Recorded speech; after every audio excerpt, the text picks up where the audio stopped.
মধ্যপ্রাচ্যের আকাশে যেন নতুন এক ঝড়ের পূর্বাভাস। বিশ্ব রাজনীতির দাবার ছকে নতুন কৌশলগত চাল বসাল মস্কো। পশ্চিমা চাপ এবং আঞ্চলিক উত্তেজনার মধ্যেই ইরানের সঙ্গে সামরিক সহযোগিতাকে আরও এক ধাপ এগিয়ে নিয়েছে রাশিয়া। সেই সহযোগিতার অংশ হিসেবেই তেহরানের হাতে তুলে দেয়া হচ্ছে ৩০টি অত্যাধুনিক সু-35 যুদ্ধবিমান। প্রতিরক্ষা বিশ্লেষকদের মতে এই পদক্ষেপ শুধু ইরানের আকাশ প্রতিরক্ষার সক্ষমতাই বাড়াবে না, বরং মধ্যপ্রাচ্যের সামরিক এবং ভূ রাজনৈতিক সমীকরণেও নতুন বাস্তবতার সূচনা করতে পারে। কারণ আধিপত্যের লড়াই এখন আর শুধু স্থল বা সমুদ্রে সীমাবদ্ধ নয়, তার সবচেয়ে গুরুত্বপূর্ণ মঞ্চ হয়ে উঠেছে আকাশ। আর সেই আকাশ যুদ্ধে নিজেদের অবস্থান আরও শক্তিশালী করতেই রাশিয়ার অত্যাধুনিক যুদ্ধবিমান বহরে যুক্ত করছে তেহরান। সামরিক সক্ষমতার দিক থেকে মুসলিম বিশ্বের অন্যতম শক্তিশালী রাষ্ট্র ইরান।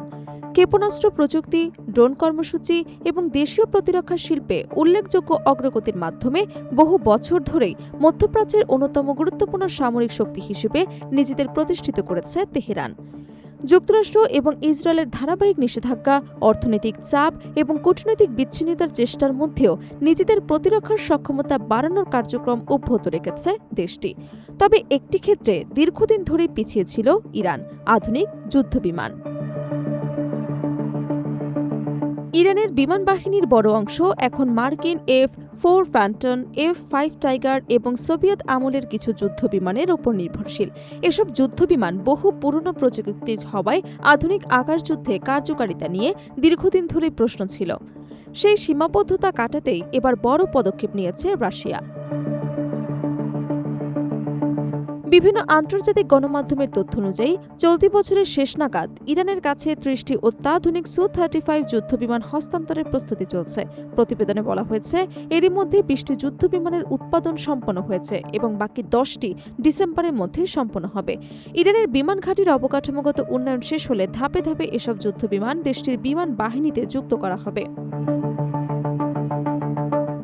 প্রতিরক্ষা বিশ্লেষকদের মতে, স্নায়ুযুদ্ধ পরবর্তী সময়ে এটি ইরানের অন্যতম বড় সামরিক অস্ত্র চুক্তি। বিভিন্ন সূত্রের তথ্য অনুযায়ী রাশিয়ার কাছে মোট ৪৮টি সু-35 যুদ্ধবিমানের অর্ডার দিয়েছে তেহরান। ফলে প্রথম ধাপের ৩০টি সরবরাহের পর পর্যায়ক্রমে বাকি বিমানও ইরানের বহরে যুক্ত হতে পারে। শুধু সু-35 নয়, রাশিয়ার সঙ্গে ইরানের সামরিক সহযোগিতা আরও বিস্তৃত হচ্ছে। বিভিন্ন আন্তর্জাতিক প্রতিবেদনে বলা হয়েছে, ইরান ১২টি ব্যবহৃত সু-30 SM-2 দূরপাল্লার যুদ্ধবিমান সংগ্রহের পরিকল্পনা করছে, যেগুলো ২০২৭ সালের মাঝামাঝি সময়ে সরবরাহ করা হতে পারে। একই সঙ্গে রাশিয়ার পঞ্চম প্রজন্মের সু-57 স্টিলথ ফাইটার জেট কেনার বিষয়েও দুই দেশের মধ্যে আলোচনা অনেক দূর এগিয়ে গেছে বলে দাবি করা হচ্ছে। বিশ্লেষকদের মতে, এসব পদক্ষেপ শুধু নতুন যুদ্ধবিমান সংগ্রহ নয়, বরং ইরানের দীর্ঘমেয়াদী বিমান শক্তি আধুনিকায়নের কৌশলের অংশ। এতে দেশটির আকাশ প্রতিরক্ষা, দূরপাল্লার অভিযান পরিচালনার সক্ষমতা এবং আকাশ যুদ্ধের কার্যকারিতা উল্লেখযোগ্যভাবে বাড়তে পারে। সামরিক বিশেষজ্ঞদের ভাষ্য অনুযায়ী সু-35 বিশ্বের অন্যতম সক্ষম চতুর্থ প্রজন্মের মাল্টিরোল ফাইটার। এতে রয়েছে শক্তিশালী ER-20E রাডার, উন্নত ইলেকট্রনিক ওয়ারফেয়ার ব্যবস্থা, দূরপাল্লার আকাশ থেকে আকাশে নিক্ষেপযোগ্য ক্ষেপণাস্ত্র এবং উচ্চমাত্রার ম্যানুভারেবিলিটি। প্রায় ১৫০০ থেকে ২০০০ কিলোমিটার পর্যন্ত যুদ্ধ ব্যাসার্ধের এই যুদ্ধবিমান একাধিক লক্ষ্যবস্তুতে একসঙ্গে অভিযান পরিচালনায় সক্ষম। বিশ্লেষকদের ধারণা, সু-35 ইরানের বহরে যুক্ত হলে দেশটির আকাশ প্রতিরক্ষা এবং প্রতিরক্ষা ক্ষমতা উল্লেখযোগ্যভাবে বৃদ্ধি পাবে। বিশেষ করে দীর্ঘদিন ধরে পুরনো প্রযুক্তি নির্ভর বিমান বহরের যে সীমাবদ্ধতা ছিল, তার অনেকটাই কাটিয়ে উঠতে পারত তেহরান।